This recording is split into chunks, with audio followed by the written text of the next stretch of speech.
नमस्कार साथियों, एक बार फिर से आपका बहुत बहुत स्वागत। इस वीडियो में गाइस मैं आपको जनरल अवेयरनेस जो कि आपके एसी सेंटर साउथ बेंगलुरु और इसके अलावा जो भी रिक्रूटमेंट है ऑफलाइन भर्ती की, आर्मी की जितने भी रिक्रूटमेंट्स है डिफेंस मिनिस्ट्री के अंदर, उस सब में इम्पोर्टेंट होने वाली है जनरल अवेयरनेस के। उसमें 50 क्वेश्चंस आते हैं गाइस। तो इस वीडियो में आप लगभग 40 क्वेश्चन का एक सेट देखेंगे जो कि काफ़ी इंपॉर्टेंट क्वेश्चंस हैं और प्रीवियस ईयर के जो एग्ज़ाम्स हुए हैं विभिन्न भर्तियों के, उनमें ये क्वेश्चंस आए हैं। तो अपने आप को भी चेक कर लीजिए, एग्ज़ाम बहुत नज़दीक आपका होने वाला है।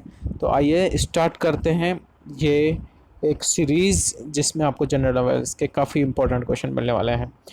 जैसे कि आपको स्क्रीन पर पहला क्वेश्चन तो नज़र आ ही चुका है कि गोद प्रथा पर प्रतिबंध लगाने वाला गवर्नर कौन था, गवर्नर जनरल कौन था। तो गोद प्रथा पर प्रतिबंध लगाने वाला गवर्नर जनरल था Dalhousie, Lord Dalhousie. Next question आप देखेंगे तो ये जो नेक्स्ट क्वेश्चन है काफ़ी इम्पोर्टेंट क्वेश्चन है एक तरीके से। इसमें आप जो देख रहे हैं कि सूची 1 और सूची 2 को सुमेलित करना है, इससे इससे इनको सुमेलित करना है। तो देखिए, सुगौली की संधि कब हुई थी? तो इसमें सुगौली की संधि हुई थी 1816 में, ये करेक्ट है। प्रथम आंग्ल बर्मा युद्ध, आंग्ल बर्मा युद्ध हुआ था 1824 से 1826 में। तो सेकंड में ये सेम सेम है। द्वितीय आंग्ल बर्मा युद्ध 1852 में, ये सेम है। और तृतीय आंग्ल बंगला युद्ध 1885 से 56। तो इसमें आपका बी ऑप्शन हो जाएगा। इस तरीके से आपको इसमें मैच करना था गाइस। नेक्स्ट क्वेश्चन आप देखेंगे कि भारत में सहायक संधि का जन्मदाता या आविष्कारक कौन था।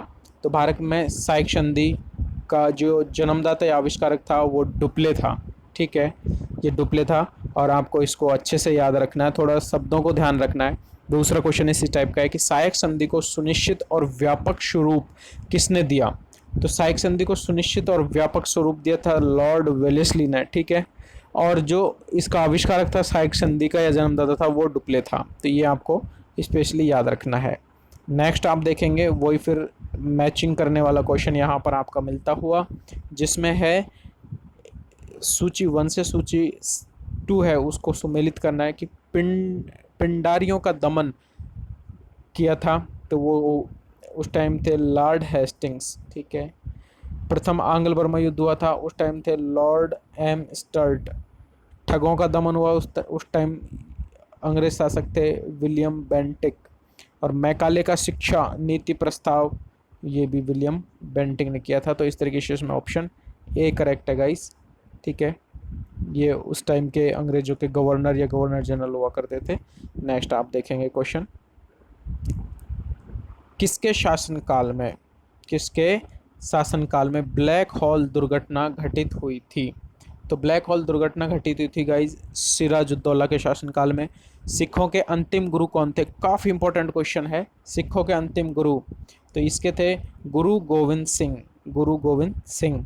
नेक्स्ट क्वेश्चन आप देख रहे हैं कि निम्नलिखित में से कौन सा युद्ध जिसने भारत में ब्रिटिश प्रभुत्व का प्रारंभ किया था। जैसे भारत में जो ब्रिटिश अंग्रेज लोगों का एक प्रभुत्व स्थापित होने लगा था, तो वो होने लगा था प्लासी के युद्ध से। और प्लासी का युद्ध कब हुआ था? वो हुआ था 17 जून को और 1757 में। ठीक है, 1757 में। ये भी आप याद रखेंगे कि प्लासी का युद्ध कब हुआ था। नेक्स्ट आप देखेंगे कि डिंडीगुल, डिंडीगुल नाम है, ये क्या है डिंडीगुल? डिंडीगुल किसका नाम है? तो देखिए, ये तमिलनाडु में एक नगर है, एक शहर है, उसका नाम है डिंडीगुल। ये किसी एक एग्जाम में आया हुआ है। नेक्स्ट क्वेश्चन देखेंगे कि दिल्ली के किस शासक ने ब्राह्मणों पर भी जजिया कर लगाया था। दिल्ली के जो शासक थे तो उसमें ब्राह्मणों पर भी जजिया कर लगा दिया था। तो वो किसने लगाया था? तो वो लगाया था फिरोज तुगलक ने। ठीक है, नेक्स्ट, फाहियान किसके शासनकाल में भारत आया था? काफ़ी इंपॉर्टेंट क्वेश्चन होता है कि फाहियान किसके शासनकाल में भारत आया था। तो इसका आपका करेक्ट ऑप्शन है गाइस फाहियान का, इसमें है चंद्रगुप्त द्वितीय। तो चंद्रगुप्त द्वितीय के शासनकाल में फाहियान भारत आया था। और ये एक और क्वेश्चन कि भारतीय संस्कृति का गोल्डन एज, स्वर्ण युग किसे कहा स्वर्ण युग कब था? तो भारतीय संस्कृति का स्वर्ण युग था उस टाइम गुप्त काल में, गुप्त काल में भारतीय संस्कृति का गोल्डन एज था। फाहियान कहाँ का यात्री था? तो ये था चाइना का, ठीक है, चाइना का यात्री था फाहियान, और चंद्रगुप्त द्वितीय के टाइम पे ये आया था। नेक्स्ट क्वेश्चन आपकी स्क्रीन पे है कि अंतिम रूप से जजिया कर समाप्त करने वाला मुगल बादशाह कौन था? तो वो था मोहम्मद शाह रंगीला, जिन्होंने अंतिम रूप से जजिया कर को समाप्त कर दिया था फाइनली। भारत के संविधान के तहत निम्न में से कौन सा एक मौलिक अधिकार नहीं है? तो देखिए निम्न में से 4 ऑप्शन दिए, इनमें से मौलिक अधिकार कौन सा नहीं है वो आपको देखना है। समता का अधिकार बिल्कुल मौलिक अधिकार है, समता या समानता। स्वतंत्रता का अधिकार भी है, शोषण के विरुद्ध अधिकार भी है, और समता का अधिकार। लेकिन नागरिकता का अधिकार ये मौलिक अधिकार नहीं है। तो इसमें करेक्ट आंसर आपका क्या हो जाएगा? सी। नेक्स्ट आप देखेंगे कि संपत्ति के मूल अधिकार को कब समाप्त किया गया था?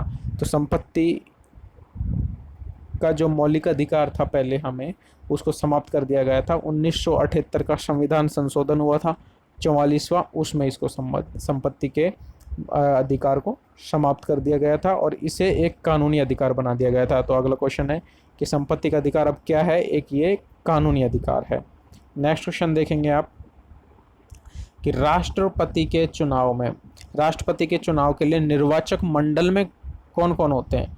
तो देखिए राष्ट्रपति के इसमें निर्वाचक मंडल में होते हैं, ऑप्शन देखेंगे, संसद के सभी सदस्य और विधानसभाओं और परिषदों के सभी सदस्य।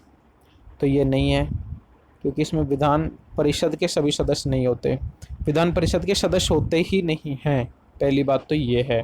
और दूसरी बात, सभी सदस्य नहीं होते, इसमें सभी सदस्यों का मतलब होता है जो निर्वाचित होते हैं वो भी, और जिनको नॉमिनेट किया जाता है, नामित किया जाता है वो भी, उसमें सारे आते हैं। लेकिन इसमें नॉमिनेट होते हैं वो नहीं होते। इसमें जो ऑप्शन 2 आपका है वो करेक्ट है। संसद के दोनों सदनों के और विधानसभाओं के निर्वाचित सदस्य सिर्फ इलेक्टेड मेंबर होते हैं, मतलब एमपीज, सारे एमपीज और सारे एमएलएज, ठीक है, जो इलेक्टेड हैं, खाली जिनको जनता डायरेक्टली चुनती है, सिर्फ वो इसमें भाग लेते हैं। बहुत इंपॉर्टेंट क्वेश्चन है। राष्ट्रपति और उपराष्ट्रपति का निर्वाचन अभी हुआ है तो ये क्वेश्चन आ सकता है, तो आप इसमें विशेष ध्यान रखें। इन दोनों में आपको कंफ्यूज नहीं होना है, क्योंकि संसद के दोनों सदनों के और विधानसभाओं के निर्वाचित सदस्य सिर्फ इसमें भाग लेते हैं। अगला ऊपर ऑप्शन दे रखा था कि संसद के सभी सदस्य और विधानसभाओं और विधान परिषद के सभी सदस्य, तो ऐसा नहीं है। आपको ऑप्शन में ये भी मिल सकता है कि संसद के सभी सदस्य एवं विधान परिषद के सदस्य, तो सभी सदस्य नहीं है, मैं क्लियर कह रहा हूँ, क्योंकि सभी सदस्य में निर्वाचित और नामांकित दोनों सदस्य होते हैं। तो इसलिए इसमें करेक्ट आंसर आपका जो है वो आपका ऑप्शन बी होगा इसमें, ठीक है, ऑप्शन बी। नेक्स्ट क्वेश्चन कि भारतीय संविधान के अनुसार देश की तीनों सेनाओं का अध्यक्ष सुप्रीम कमांडर कौन होता है? तो वो राष्ट्रपति होता है। और राष्ट्रपति, भारत का राष्ट्रपति क्या होता है? भारत का राष्ट्रपति क्या होता है बताइए? कि भारत का वास्तविक शासक होता है, या राज्य का संवैधानिक प्रमुख होता है, या बहुमत दल का नेता होता है, या फिर राज्य और सरकार का अध्यक्ष होता है? तो गाइज इसका जो करेक्ट आंसर है वो है राज्य का संवैधानिक अध्यक्ष होता है भारत का राष्ट्रपति। अगला क्वेश्चन है कि भारत के उपराष्ट्रपति के निर्वाचन से संबंधित अगर कोई विवाद हो तो वो कौन तय करता है? तो वो करता है सर्वोच्च न्यायालय, या आप ध्यान रखें निर्वाचन आयोग नहीं करता है। अगला क्वेश्चन कि राष्ट्रपति के चुनाव में कौन कौन वोट डालते हैं या कौन भाग लेते हैं? तो वो देखिए लोकसभा और राज्यसभा के सदस्य भाग लेते हैं सारे, ठीक है, लेकिन इसमें उपराष्ट्रपति के में सारे एमपीज भाग लेते हैं, ये आप ध्यान रख लो, वो चाहे निर्वाचित हो चाहे नामांकित हो वो सारे भाग लेते हैं। अगला क्वेश्चन जैसा कि आपको दे रखा है, सेम सिमिलर क्वेश्चन है, उसका दूसरा रूप दिया है कि भारत के उपराष्ट्रपति का निर्वाचन होता है, किससे होता है? दोनों संसद के दोनों सदनों के द्वारा। संसद के दोनों सदन होते हैं लोकसभा और राज्यसभा, ठीक है, लोकसभा और राज्यसभा संसद के दोनों सदन होते हैं, तो इन्हीं के सदस्य भाग लेते हैं, तो यही करेक्ट आंसर है। अगला क्वेश्चन है कि सूर्य ग्रहण के दौरान क्या होता है? तो सूर्य ग्रहण के दौरान क्या होता है कि सूर्य और पृथ्वी के बीच में जब चंद्रमा आ जाता है ना तो सूर्य ग्रहण होता है। ये भी एक इम्पोर्टेंट क्वेश्चन आपके हो सकता है। नेक्स्ट आप देखेंगे कि पूर्ण सूर्य ग्रहण के समय कौन सूर्य का कौन सा हिस्सा दिखाई देता है जब पूर्ण सूर्य ग्रहण होता है? तो उस समय सिर्फ जो कोरोना कोरोना होता है, किरीट होता है, वो दिखाई देता है। नेक्स्ट क्वेश्चन आप देखेंगे कि रिक्टर स्केल का प्रयोग किसके मापने में किया जाता है? तो ये किया जाता है भूकंप की तीव्रता का। आपने देखा होगा जैसे भूकंप आ जाता है तो तुरंत सूचना आती है। रिक्टर स्केल इसका था जी 6.5 रिक्टर स्केल का भूकंप था। तो इसका मतलब इससे क्या है, भूकंप की तीव्रता का मापन किया जाता है। सिस्मोग्राफ किसके मापने में काम आता है? तो ये भूकंप की तरंगों को मापने में काम आता है। और सिस्मोग्राफी होती है वो किसका, सिस्मोग्राफी किसका विज्ञान होता है? तो वो भूकंप विज्ञान होता है। आप ये चीज़ ध्यान रखें। नेक्स्ट आप देखेंगे जो कि काफ़ी इम्पोर्टेंट क्वेश्चन है और बहुत जल्द ये आपको पूरे होने वाले हैं। ज़्यादा क्वेश्चन नहीं है, आपके कम टाइम लेते हुए अधिक क्वेश्चन में कराने की कोशिश कर रहा हूँ। तो जैसे कि अगला क्वेश्चन है कि फोसा मैग्ना है, क्या है ये? तो फोसा मैग्ना क्या ज्वालामुखी है, या वी आकार की घाटी है, या दरार है, या भ्रंशोत्थक पर्वत है? तो ये एक ज्वालामुखी है फोसा मैग्ना। एयरबस ज्वालामुखी कहाँ स्थित है? एयरबस ज्वालामुखी स्थित है आपका अंटार्कटिका महाद्वीप में। आप इनको याद रखें। माउंट एटना ज्वालामुखी किस द्वीप पर है? तो माउंट एटना आपका सिसिली द्वीप पे है और ये काफ़ी इम्पोर्टेंट भी हो सकता है, ये आप ध्यान रखें। निम्नलिखित में से, नेक्स्ट क्वेश्चन, निम्नलिखित में से कौन सा एक ज्वालामुखी पर्वत नहीं है? तो निम्न में से कौन सा एक ज्वालामुखी पर्वत नहीं है? तो आप देखेंगे फ्यूजियामा एक ज्वालामुखी है, एंडीज ज्वालामुखी है, विसुवियस एक ज्वालामुखी है, और वोसजेज ये ज्वालामुखी नहीं है। नेक्स्ट क्वेश्चन आता है आपका, विसुवियस ज्वालामुखी किस देश में स्थित है? तो विसुवियस ज्वालामुखी है वो इटली में स्थित है। स्ट्राम्बोली ज्वालामुखी कहाँ स्थित है? तो स्ट्राम्बोली ज्वालामुखी लिपारी द्वीप पर स्थित है। ये भी काफ़ी इम्पोर्टेंट क्वेश्चन आपका है। नेक्स्ट क्वेश्चन आप देखेंगे, निम्नलिखित में से कौन सा विश्व का सबसे ऊंचा ज्वालामुखी पर्वत है? तो सबसे ऊंचा ज्वालामुखी पर्वत है आपका mount Cotopaxi, mount Cotopaxi. Next question आप देखेंगे, प्रसिद्ध गोल गुम्बज, प्रसिद्ध गोल गुम्बज किस जिले में है?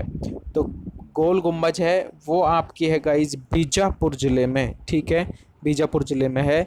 नेक्स्ट, बीबी का मकबरा कहाँ स्थित है? तो बीबी का मकबरा गाइज आपका स्थित है औरंगाबाद में। नेक्स्ट क्वेश्चन आप देखेंगे, विक्रम भाई साराभाई अंतरिक्ष केंद्र, विक्रम भाई साराभाई अंतरिक्ष केंद्र कहाँ स्थित है? तो यह है त्रिवेंद्रम में। नेक्स्ट क्वेश्चन, बुद्ध को प्रबोध कहाँ प्राप्त हुआ था? मतलब बुद्ध को ज्ञान की प्राप्ति कहाँ हुई थी? तो वो हुई थी बोध गया में। तो गाइज अगर आपको हमारा ये वीडियो इन्फॉर्मेटिव और नॉलेज आपकी बढ़ाने में हेल्पफुल रहता है तो आप उसके लिए हमें बताएं लाइक करके, लाइक का बटन दबाएं, जिससे कि हमें पता चलेगा कि ये वीडियो आपके लिए काफ़ी हेल्पफुल हुआ है, आपकी नॉलेज इम्प्रूव हुई है। और इसी तरह की वीडियो हमारे चैनल पर लगातार आपको मिलते रहेंगे जब तक आपका एग्ज़ाम नहीं होता है। तो इसके लिए आप चैनल को सब्सक्राइब कर लें और बेल आइकन दबाना ना भूलें। और इसी के साथ साथ एक और लिंक है जो हमारे टेलीग्राम चैनल का है, वो डिस्क्रिप्शन में दिया गया है, आप उसको जाके ज्वाइन करें। वहाँ पे आप लाइव चैट कर सकते हैं और कोई भी समस्या होती है वो बता सकते हैं तुरंत, तो आपको उसका सॉल्यूशन भी मिल जाएगा। तो thank you so much guys for watching this video. Thank you.